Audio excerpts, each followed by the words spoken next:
Signal gasoline. Let every traffic signal remind you, you do go farther with Signal gasoline. Yes, you do go farther with Signal.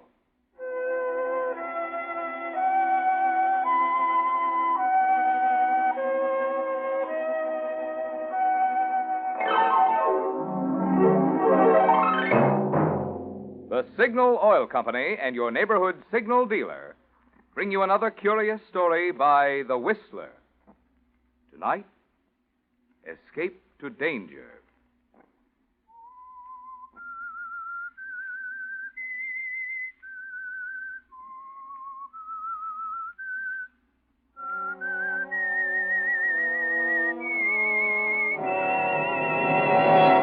I am the Whistler, and I know many things, for I walk by night. I know many strange tales hidden in the hearts of men and women who have stepped into the shadows. Yes, I know the nameless terrors of which they dare not speak.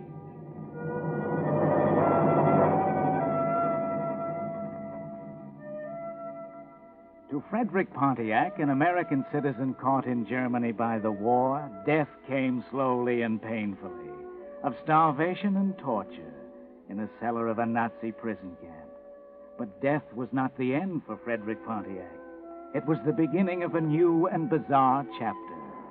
For he died only a few days too early, and his body was hardly cold before his captors saw the handwriting on the wall, put there by Allied shells.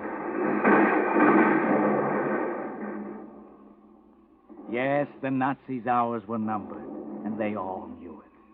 And that was when a plan was hatched in the brain of Commander Ernst von Muller, commandant of the prison, a man high on the list of war criminals.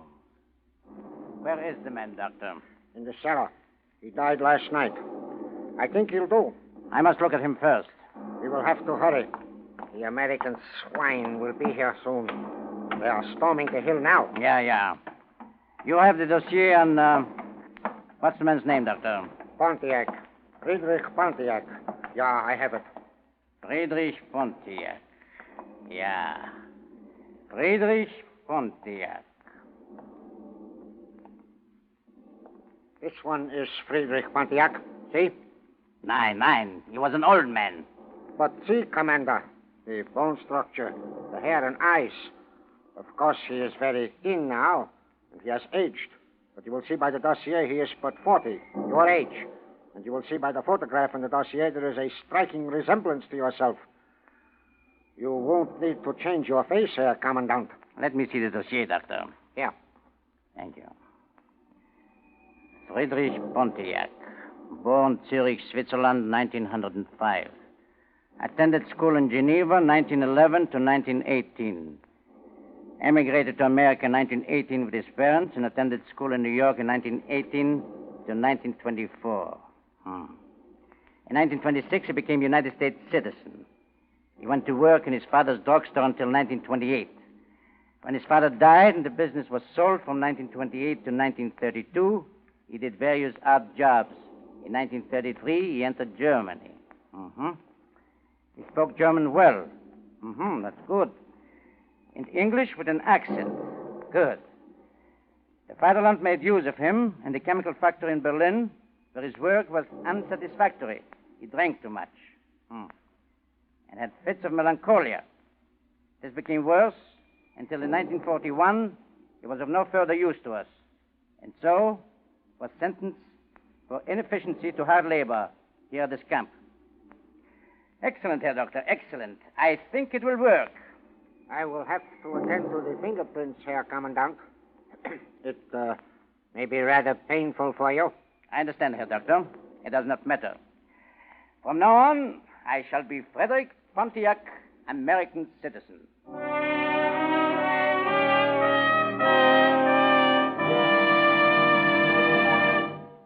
Question. How many times do you have to see a thing before you remember it? Well, here's an interesting test for you Whistler fans to check up on your alertness and memory. Time and again, probably right in your own neighborhood, you've seen and read the big trademark that identifies Signal gasoline dealers who bring you the Whistler. But test yourself. Can you remember that trademark well enough to describe it now? Well, think a moment. Do you visualize a big black circle sign with yellow letters spelling Signal Gasoline? And in the center, a traffic signal reading Go, reminding you that you do go farther with Signal Gasoline.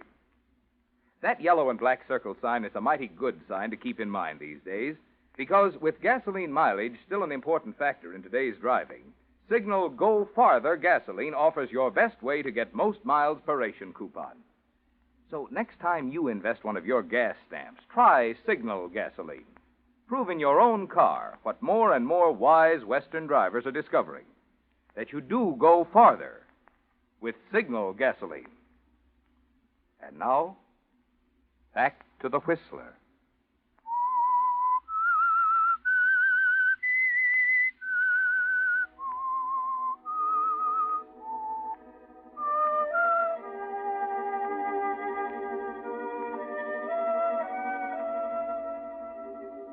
And so Frederick Pontiac, dead in a Nazi prison, is born again.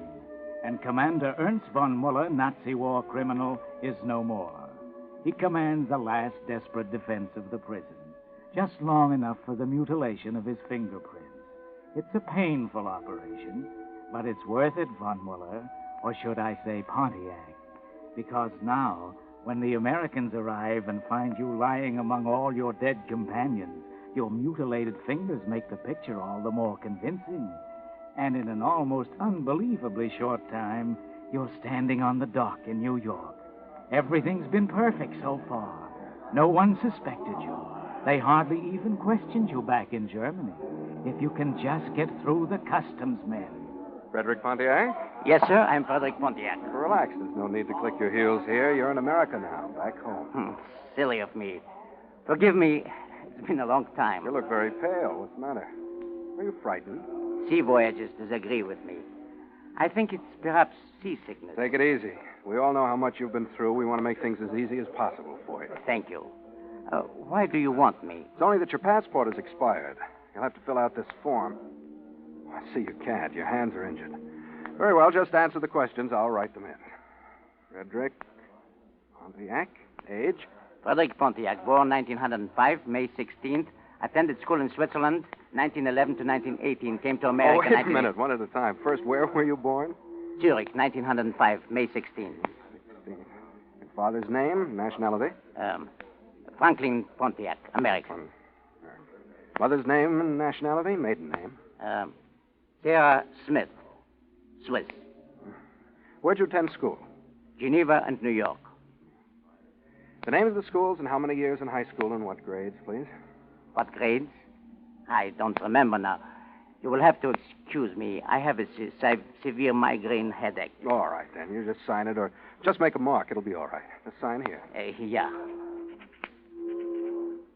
That's it. Thank you.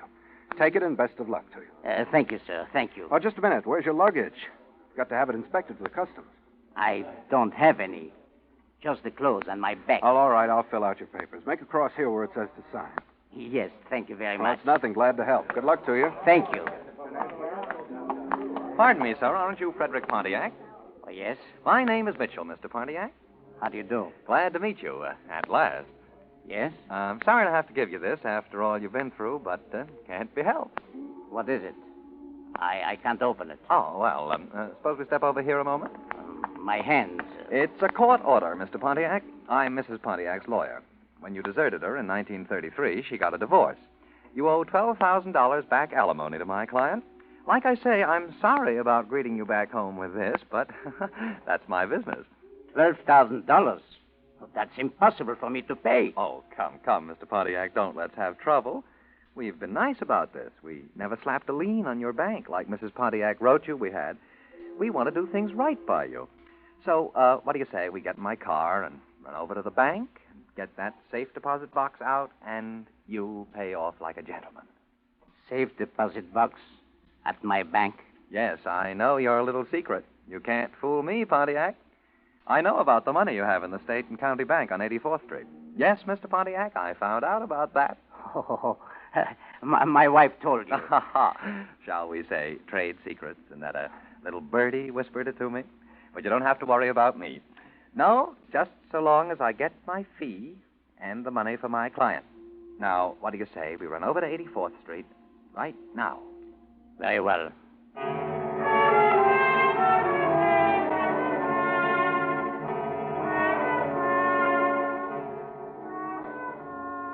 For a minute, you thought you were found out. But no, Mitchell thinks you are Pontiac. So you enter the lawyer's long, sleek black sedan and settle back in the soft upholstery. You ought to be happy, Von Muller. This man you have so cunningly changed places with has money in the bank that he kept secret. Isn't that fortunate? Why are you so worried as you drive to 84th Street? Could it be the wife you didn't know about? And as you stand in the magnificent, opulent interior of the bank manager's office, why do you feel the butterflies fluttering in your stomach and a panicky urge to escape? Good afternoon, gentlemen. This is Mr. Frederick Pontiac, Mr. Crane. How do you do? How do you do, Mr. Pontiac? Mr. Pontiac has a safe deposit box here. Been here since 1933. Been in Europe since that date. Had quite an ordeal. Was in a German concentration camp. How dreadful for you, Mr. Pontiac. I've read about these places. Glad you got out all right. Thank you, Mr. Crane. Now that he's back, Mr. Pontiac would like to open his safe deposit box. Oh, certainly. You have the key, Mr. Pontiac? The key? Oh, no. They took everything from me. Well, you remember the number? Yes, the number, You haven't forgotten the number, have you? I'm trying to remember my memories and what it was since... Oh, of course. Well, I can look it up in my file here. In the meantime, perhaps you'll sign this form? Yes. You see, my hands have been injured, but I'll do the best I can. Oh, yes, I see. Have you some other means of identification? You see, I wasn't manager here in 33. I suppose I could get Miller over. He was manager here in 33. He'd remember you. Remarkable memory that man has. Never forgets a face. Nobody could fool him. Just a formality. You have your passport, haven't you, Mr. Pontiac? Oh, yes, of course. Well, that's enough, isn't it, Mr. Crane? You can check on that. Well, yes, I think in this case we can make an exception. Here it is. Yes. You've aged since this photo was taken, haven't you? It's an old photo, yes. Well, that seems all in order. I think you can have your deposit box, Mr. Pontiac. It's number 173. Will you step this way, please? Thank you.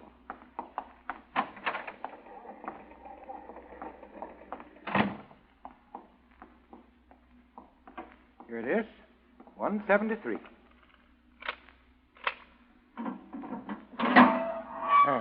There you are. Let me know when you're finished. Thank you. $150,000. All in $1,000 bills. Suppose I take the $12,000 while you have it handy. Very well. Here's $12,000. Mm-hmm. And the matter of my fee, Mr. Pontiac? How much? $5,000. $5,000? Yeah, $5,000. I know it's expensive, but I'm a good man. You know, I can keep my mouth shut. Count it yourself. My hands hurt. Okay. 1, 2, 3, 4, 5, and 1 for luck. Thank you, Mr. Pontiac. Now, can I drive you anywhere? Where are you staying? Thank you, yes. Any good hotel will do. I've had a rather trying day. Well, how about the Continental Plaza? Nice view of the park, swell bar, good restaurant. Yes. That will do satisfactorily, I'm sure. It has been a very hard day. It will be good to rest. Very good. Look, Mr. Pontiac, I'll give you a tip. Yes? Don't stay in town too long. It might be unhealthy for you. What do you mean, unhealthy? You haven't forgotten Lucky Chandler, have you? Huh? Lucky Chandler? Oh, yes, Chandler. Yeah, Lucky Chandler. Lahef hasn't forgotten. As soon as he hears you're in town, he'll pay you a visit. If you get in. Yes, Lahef. Yes. Your arrival, it was in the papers this evening. How do you mean, pay me a visit? Unhealthy for me? Forget it, chum. It was just a hint. You know me. I can keep my mouth shut. I don't want any trouble. Yes, I see. But you don't see, do you, Herr von Muller? You don't know who these men are, LaHiff and Lucky Chandler. What does Mitchell mean, unhealthy? You don't know, do you? But you're too tired to worry now. So you go to your hotel suite and fall into a fitful sleep. And in the morning? How can that be? Yes? What is it? Good morning, Mr. Pontiac. I was calling to let you know your wife is on her way up to your room. My wife? Yes, sir. Mrs. Pontiac is on her way up. Yes? Who is it? It's me, Gloria, your ex-wife. Remember me? You can't come in. Oh, Freddie, don't be silly. I only wanted to say hello and take a look at you. Get away. I order you out. I just wanted to say I'm sorry about the Mitchell greeting you with the court order. It wasn't my idea. Out, I say. Get out. I don't want to speak with you.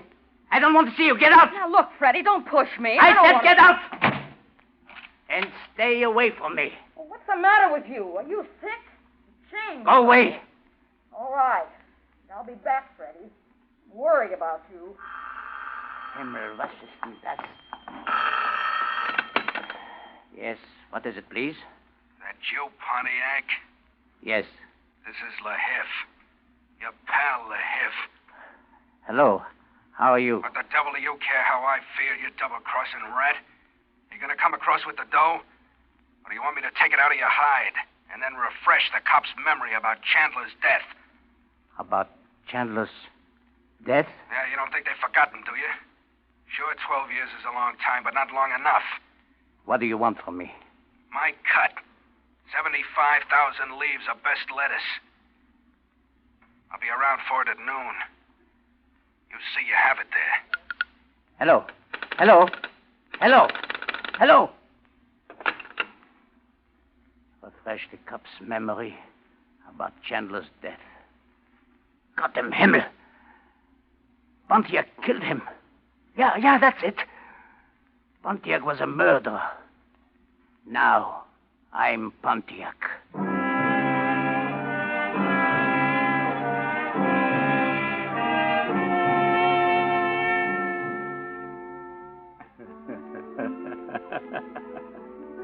Well, what are you going to do now, Von Muller?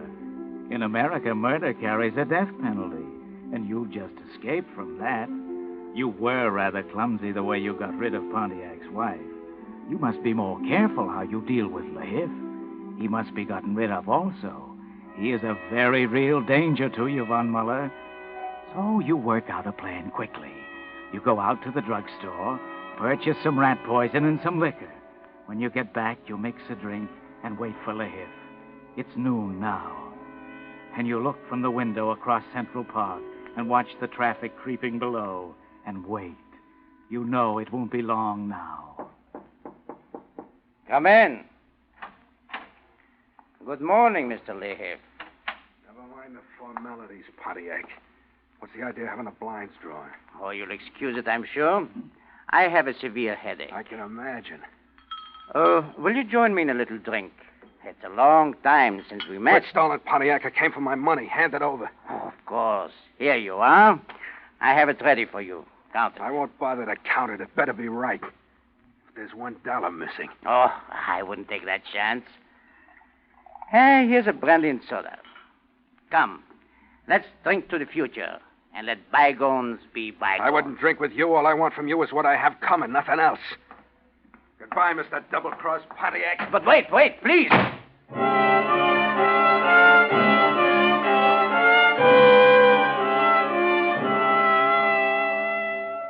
Well, you're slipping, Ernst.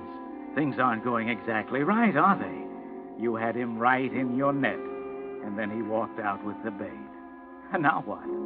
Pontiac double-crossed him. Maybe now he'll double-cross Pontiac. You. He didn't go to the police before because he wanted the money. But now, he may be on his way there now. You've got to do something. Quick, Ernst von Muller. Hurry. Look in the phone book. Then call. Worldwide Travel Agency. Good afternoon.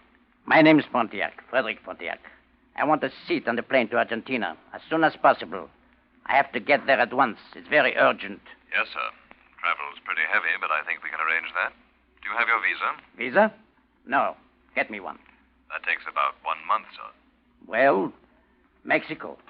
Do I need a visa for Mexico? No, sir. Not if you're a citizen of the United States. Are you? Of course I'm a citizen. Well, we can arrange that if your passport is in order. It's run out. They are sending me a new one. You should wait until you receive the new one. How long will it be before they send it to me? About a month as a rule. Can't I go without and they send it on to me? Yes, that could be arranged, I think. I'll call you back when I've made inquiries, Mr. Pontiac.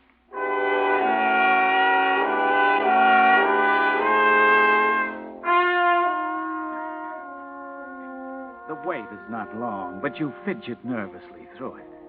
Then suddenly everything's all right again. They've reserved you a place on the Mexico plane. You'll have plenty of time to make it to the airport. And still the police haven't arrived. You hurry downstairs.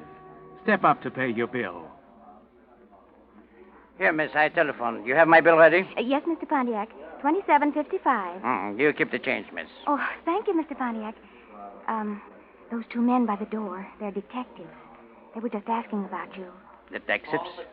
Asking about me? Yes, sir. Is my taxi here yet? No, sir. Good evening, sir.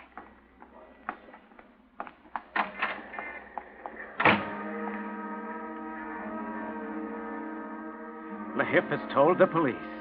Yes, he's told them about Pontiac. But they won't stop you now. You've come too far to be caught. You only have to lose those detectives. And then Mexico City. You'll be free, able to start all over again without Pontiac's stupid involvements. Shouldn't be hard. There must be a way. You can't stay here to die for Pontiac's crime. Hurry, Ernst. Hurry.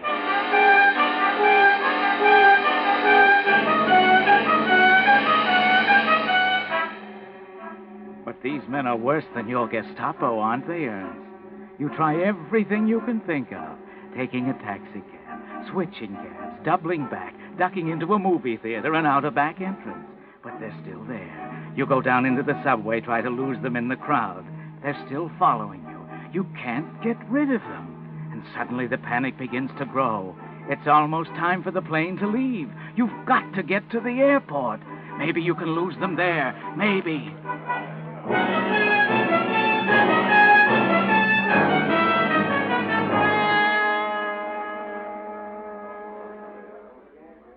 Frederick Pontiac? Yes, that's my name. All right, sir. Your reservation is in order. Now, if you'll leave your bag here, we'll check it. I'll just carry it with me. Oh, I'm afraid we'll have to weigh it anyway. You may as well leave it here. There'll be a short wait before you can board the plane. A wait? Yes, sir. We'll call you when it's ready.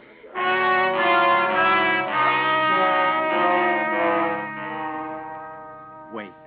But you don't want to wait, do you, Ernst? There are those two men over there. You have to get on the plane and get away. But you know down in your heart that you never will. They're just waiting for that. As you step up to board the plane, they'll arrest you, Ernst. You know that.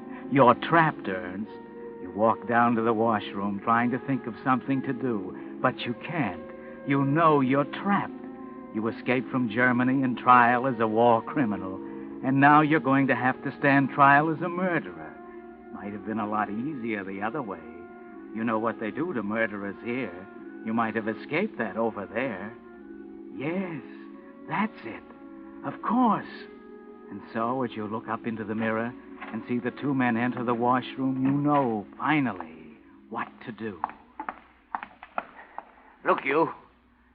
You men are following me. Yeah? What about it? And I know why. But you're wrong. You'll never hang me for that murder. Murder? What's he talking Wait. about? No, you don't trick me that way. You know what I'm talking about. But you will never convict me of a murder. Because you're after the wrong man. I am not Frederick Pontiac. No? No, you must believe me. I'm not Frederick Pontiac. Then who are you? I'm Ernst von Müller. Commander Ernst von Müller of the German Navy. I escaped from Germany as Frederick Pontiac. But Frederick Pontiac is dead. You don't believe me. But you must. Take me to the military authorities, the federal police. But not for murder. I'm only an escaped prisoner of war. I can pull it, I'm sure. Yeah? Okay, brother. You just might be telling the truth. Maybe you'd better come along with us.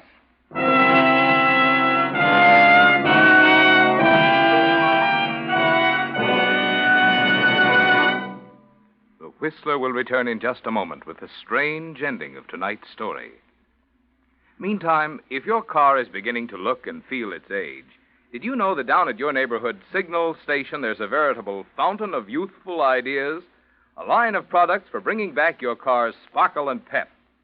For instance, Whiz Motor Rhythm actually dissolves carbon binder, thus freeing sticky valves and rings and giving you a cleaner motor that runs smoother and quieter and uses less gas. Then there's Radiator Cleaner and Conditioner that removes clogging sludge, rust, and scale from your radiator, putting your cooling system in shape for hottest summer driving. And your signal dealer's famous Venus Auto Polish cleans and waxes in one easy operation, bringing back new car luster and color while it protects the finish. But these are just 3 of your signal dealer's many car pepper-uppers. Next time you stop at one of the friendly stations displaying Signal's yellow and black circle sign, why not look over the rest of his fine quality automotive accessories?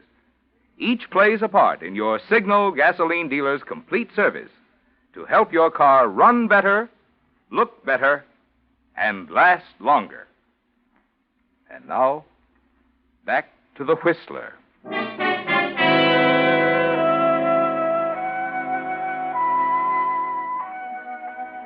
Well, Ernst von Muller, you gave yourself up.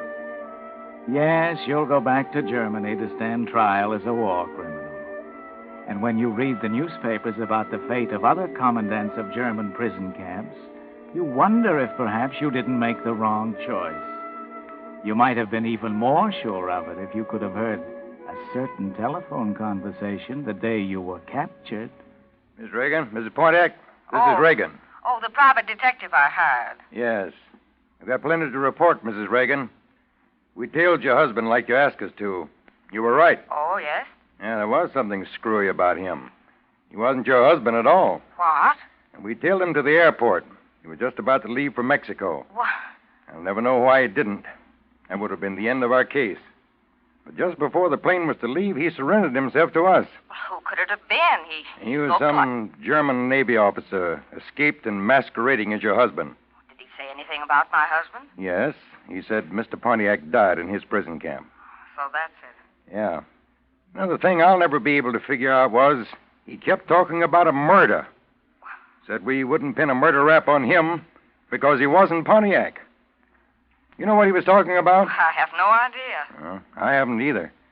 I thought the only thing Pontiac was mixed up in was that racetrack scandal back in 1933 when Lehilf went to prison for poisoning a horse, the odds-on Derby favorite, Lucky Chandler.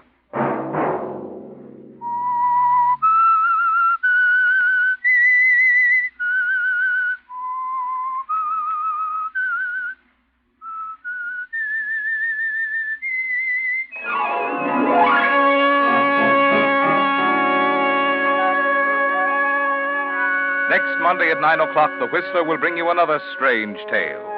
The Whistler is broadcast for your entertainment by the marketers of Signal, gasoline, and motor oil and fine quality automotive accessories, and by your neighborhood Signal dealer. This program, directed by George W. Allen, with tonight's story by James Sussex, music by Wilbur Hatch, is transmitted to our troops overseas by the Armed Forces Radio Service. This is Marvin Miller speaking, and suggesting that you let every traffic signal remind you that you do go farther with Signal gasoline. Yes, you do go farther with Signal. This is CBS, the Columbia Broadcasting System.